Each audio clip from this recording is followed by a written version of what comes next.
This episode of Marijuana Today Daily is brought to you by the good folks over at ease.com, California's top one-stop website for legal marijuana delivery.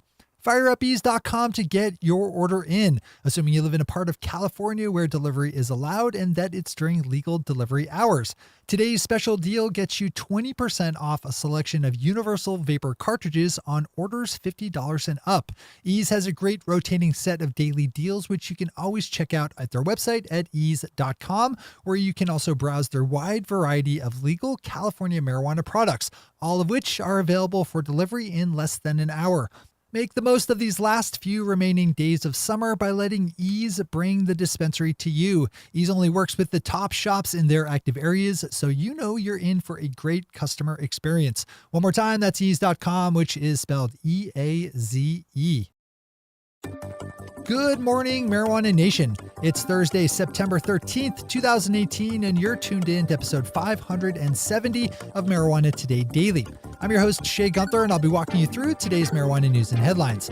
As always, we have a full and busy day of cannabis news in our hands, so let's jump right into it.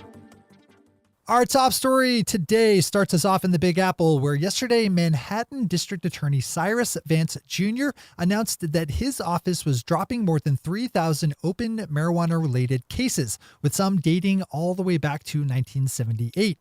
In all, Vance Jr. asked a New York City criminal judge to overturn 3,042 lower-level cannabis cases in which defendants had outstanding warrants for their arrest after they failed to appear to answer their charges. This follows a policy change made by the district attorney earlier this year not to prosecute marijuana possession and consumption charges, and most closely on the heels of similar progressive moves by the district attorney of Brooklyn, as I reported on at the beginning of this week. And it's all happening in a state where the conversation over legalizing adult use is picking up steam by the week. A new poll out of Michigan shows that the chances of passing legalized adult use marijuana via ballot measure in November are looking pretty good. According to a new poll by WDIV and Detroit News, just over 56% of polled respondents say they are in favor of legalizing adult use marijuana versus just 38% opposed. 5.8% say they are unsure. That's significant for a few reasons. One, Michigan has just under 10 million residents living within its borders, which is nothing to sneeze at. Michigan also has a highly developed medical marijuana program marked by one of the larger patient pools in the nation, which makes it a prime candidate for a very large transition into legalized adult use, similar to what we've seen happen in Nevada over the last year. Those poll numbers have held pretty steady in the pro-cannabis camp over the last couple of years, so odds are solid for big change in Michigan starting in November. Our final top story today swings us up to the Mile High State, where Adolphus A. Busch V, great-great-grandson of the founder of the Anheuser Busch empire, has started up a legal marijuana company. The ABV Cannabis Company will initially sell disposable vape pens filled with CO2-extracted cannabis oil, but says it will soon branch into flower. According to Marijuana Business Daily, Busch said he started his company using seed money from his father, who invested around $100,000 into the venture. Best of luck to everyone involved in that. Those are our top stories for today.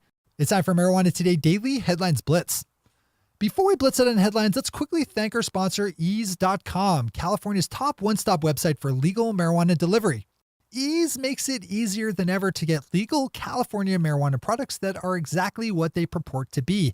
If you like getting exactly what you pay for, then you're going to love being a customer of Ease. Ease only works with the top dispensaries in their active areas, so you know you're in for a great customer experience.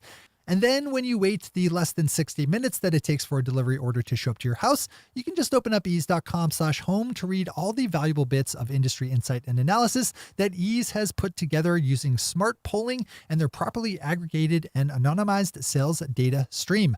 That's ease.com to place your order and ease.com/home to browse Ease's catalog of legal cannabis insight and analysis. Once again, thanks to everyone at Ease for making today's news happen. All right. Time for the blitz. Yesterday, officials with the Church of Jesus Christ of Latter-day Saints made some clarifications about the church's official position on a number of cannabis issues, saying that it's fine for Mormon doctors to recommend medical cannabis to their patients, but not okay for church members to use adult use marijuana, because that is prohibited by their Words of Wisdom health code. At the same time, the three church leaders who appeared on a Utah radio show say that the church's tolerance of medical cannabis does not extend to Proposition 2, a medical marijuana ballot measure set to go before Utah voters in November.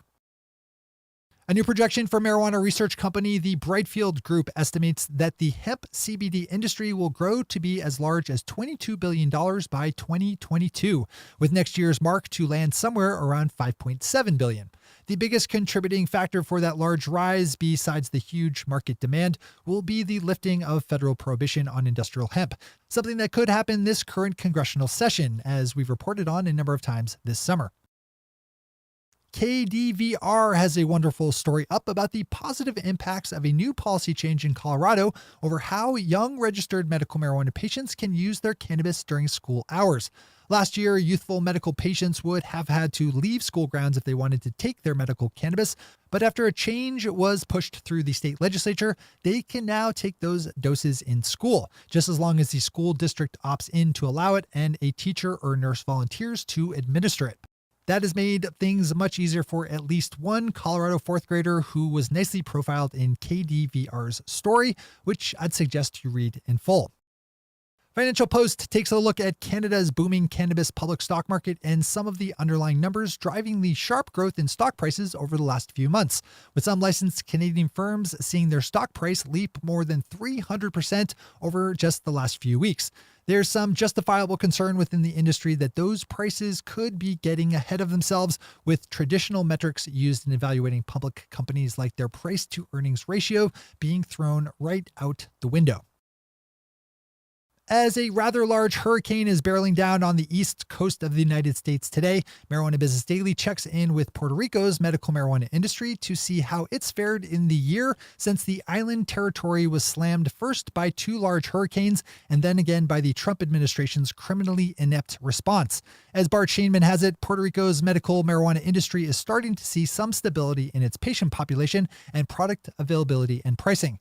Swing over for more details on this one. As always, we have all the news we cover linked to on our website at mjtodaydaily.com and on our Twitter account at mjtodaydaily. Marijuana Business Daily grabs another story on today's list with a very interesting article about a Monsanto-manufactured pesticide that had been approved for use on cannabis by Health Canada that was subsequently pulled from the market after the chemical giant entered into a planned merger with Bayer, the multinational pharmaceutical conglomerate.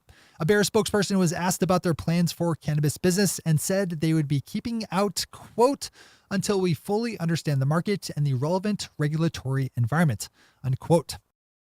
And finally for today, marijuana.com rounds off our headlines with a profile piece on the Stoned Gamer League, a new business venture that combines competitive gaming with competitive cannabis consumption. If you're a fan of both those things, you should swing over and check out what all the fun noise is about. Those are the headlines and news for the day. I'll be back with you again on Monday morning with another information-packed episode of Marijuana Today Daily. But in the meantime, if you have any stories to share or feedback to give, zip us an email to headlines@mjtodaydaily.com. And while you're clicking around the interwebs, swing over to our Twitter account at mjtodaydaily and visit our website at mjtodaydaily.com to find links to all the news we cover. Just a quick heads up, as I just mentioned, as you might have caught, we will not be running a show tomorrow as I'm going to be on the road all day traveling and doing businessy stuff. But we will be back with the full show on Monday. Thanks to our sponsor, Ease, and to all of our awesome Patreon listeners for the support that makes this show possible. To join the listeners' ranks of the Patreon listeners yourself, swing over to our website at mjtodaydaily.com and click on that big blue button at the top of the page that says Become a Patron. I'm your host, Shay Gunther. Thanks for tuning in and starting your day with marijuana today.